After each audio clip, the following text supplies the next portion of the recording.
Hello friend everyone, good morning. Rajani అంటేనే kitchen.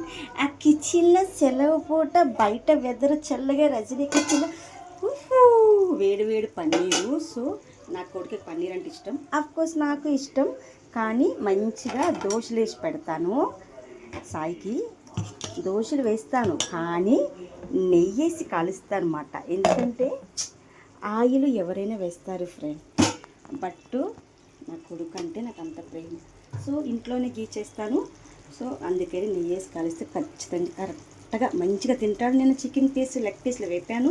So ప్రతిదీ video post చేయడానికి టైం లేదు ఫ్రెండ్. సో ఇల్లు నచ్చలేదు, బట్ అడ్జస్ట్ అవుతున్నాము, సరిపోలేదు. ఇల్లు మారినంత వరకు ఏ వీడియో చేయడానికి మనసు ఎందుకో ఒప్పుకోవట్లేదు. సో దోశలు మంచిగా నెయ్యి వేసి కాల్చి కొంచెం పులిహారి వాడికి క్యారేజ్ పెడితే మంచిగా తింటాడు. ఎందుకంటే సెలవు అయితే మళ్ళీ ఇప్పుడు లెగ్గానే మంచిగా గేదెపాలు చక్కగా బూస్ట్ బాదం పాలు కల్పిస్తాను, తాగేస్తాడు. సో అమ్మే ఫ్రెండ్ అంతే. ఇటు షూటు, ఇటు ఇంట్లో అకాడమీ, ఇటు దేవుడు, ఇటు నేను, ఇటు కిచెన్ అన్నీ కలిస్తే ఒక మంచి ఉమెన్. అదే రజనీ కదా.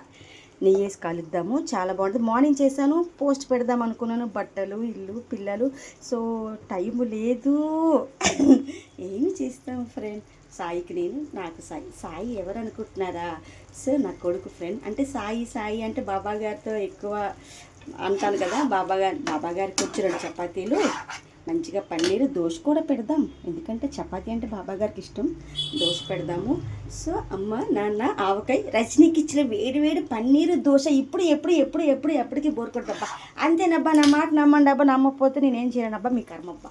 So see you next tomorrow morning అల్లం చాయ్ తాగాను అంటే షూట్ ఉన్నట్టు. సో 10 తర్వాత పూజ గది కిచెన్ ఉందంటే షూట్ లేనట్టు. ఇదే అర్థం అబ్బా.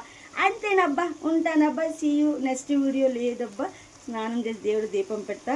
సో రేపు మార్నింగ్ ఖచ్చితంగా షూట్ ఉంది. రేపు నుంచి ఈ ఒక్కరోజు సెలవు అయితే ఎంత పని, బట్టలు, మిషన్, నేను. సో చెప్పలేమబ్బా, ఉమెన్ ఈజ్ ఎప్పుడు గ్రేటేనబ్బా.